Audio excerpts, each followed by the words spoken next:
Welcome to this explainer. Today we're stepping right into a profound cosmic mystery. We are unpacking a story drawn directly from the ancient texts of the Ganesh Puran. We're going to look at an event so dramatic, so incredibly heartbreaking, and ultimately so deeply meaningful that it literally forever changed the hierarchy of the divine. This is the story of how Lord Ganesh received his iconic elephant-headed form, the gajmukh. Okay, let's dive into this. Because to truly understand the birth of Ganesha as we know him, we have to start at the absolute peak of universal peace, Mount Kailash. Imagine the most serene, perfectly balanced gathering of the cosmos. Every major deity is present, perfectly at peace. And yet, within moments, this exact location becomes the site of a tragedy that shakes the entire universe to its absolute core. So you have to ask, how does ultimate peace shatter so instantly? Section 1. The Divine Assembly at Kailash. Now, what's really interesting to note here is the sheer visual and energetic contrast. The source material paints a breathtaking picture of this gathering. The icy peaks of Kailash are just glittering like scattered diamonds under the first rays of the sun. The air isn't just cold, it carries this divine, healing chill, heavily scented with Himalayan medicinal herbs and divine flowers. And continuously rolling through the vast mountain caves is the eternal, echoing sound of Om.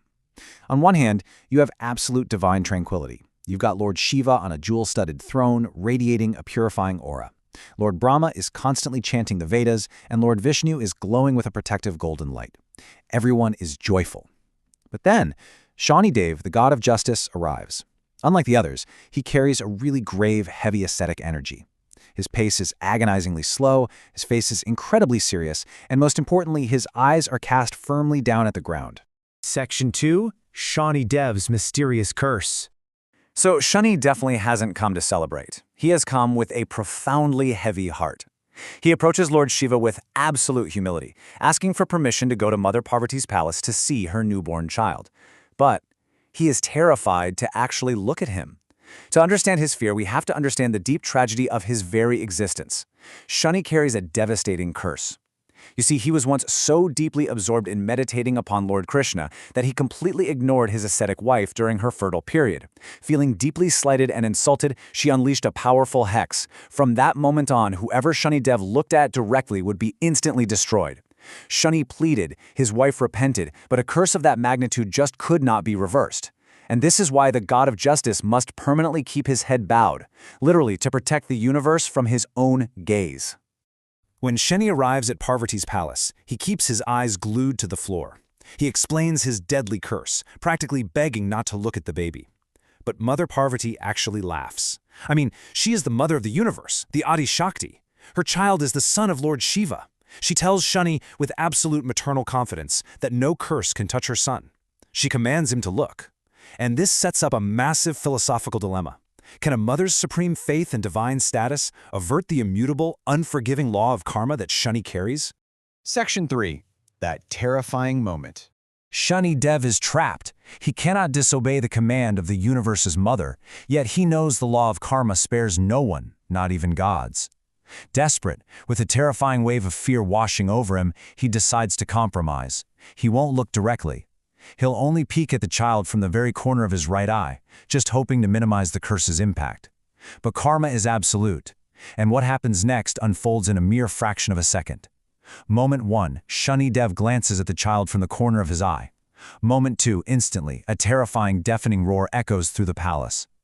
Moment 3, the infant's beautiful head is violently severed from its body and simply vanishes upward into the sky, gone forever. Moment 4, Mother Parvati lets out a soul-piercing scream of unimaginable grief and instantly faints. Moment 5, the news reaches the assembly, and Lord Shiva, the destroyer of worlds, literally collapses from his throne in pure shock. The universe's most powerful beings are rendered entirely powerless in the blink of an eye. Section 4. Sri Hari's Quick Decision. While Kailash completely descends into wailing and chaos, one deity actually maintains his composure. So the crucial point here is how Lord Vishnu logically calculates his response to this emotional devastation. He recognizes that they have mere moments before Parvati wakes up. If her sorrow turns to maternal wrath, the resulting energy will incinerate the universe. He immediately summons his lightning-fast eagle mount Garuda. He flies straight toward the north direction, knowing he absolutely must find a replacement head. But it can't just be any head. It must belong to a being that is supremely pure, immensely powerful, and incredibly auspicious, fitting for the son of Shiva and Parvati. Section 5. The Sacrifice of Gajraj. Vishnu's search brings him to the serene banks of the Pushpabhadra River. There, right under the moonlight, he spots a magnificent, divine elephant, the Gajraj. He has skin glowing with a golden aura and tusks like carved pearls. The Gajraj is resting peacefully alongside his devoted wife, the Hathini. Knowing his cosmic duty, Vishnu uses his blinding Sudarshan chakra to instantly sever the Gajraj's head. The sound wakes the Hathini, and her grief, it's just immense. Listen to her lament. "What was my husband's crime? He was resting peacefully. Is this your justice?" She literally grabs the wing of Vishnu's mount, Garuda.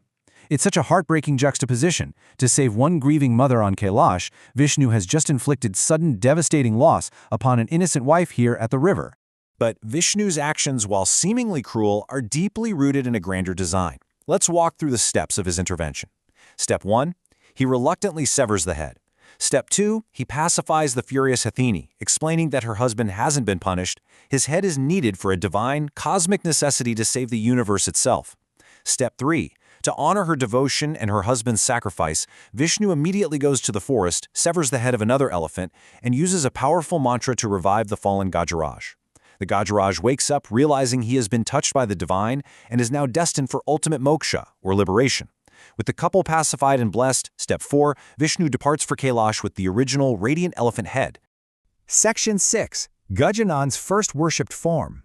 Lord Vishnu returns to a deeply grieving Mount Kailash carrying this radiant, divine elephant head. You can imagine the tension in the room. When Mother Parvati is revived and sees the elephant head, her grief turns into a raw, maternal fury. She questions Vishnu's motives directly, asking, "Do you wish to turn my son into an animal? Did you do this because you feared he would take your position?" It's a moment of intense suspicion and profound sorrow. She feels her child is being deeply, deeply humiliated. And this brilliantly illustrates the core philosophical takeaway of this entire narrative. Lord Vishnu calmly steps in to explain the grand design. He tells Parvati that this is absolutely not a demotion to an animal. It is an elevation. The elephant head, the gajmukh, symbolizes unmatched supreme intelligence. Her child will possess wisdom that gods, demons, and humans alike will seek out. Because of this divine combination, he will be crowned Pratham Puja, the first one to be worshipped before all others. Vishnu assures her that every single action, even the darkest tragedy of the curse, was driven by Lok Kalyan, the greater welfare of the entire universe. Appeased by this profound logic, Mother Parvati watches as Lord Vishnu attaches the head and chants the life-giving mantra. The child awakens, opening his eyes with a smile so radiant it literally lights up all of Kailash. Seeing this beautiful new form, the gods rejoice.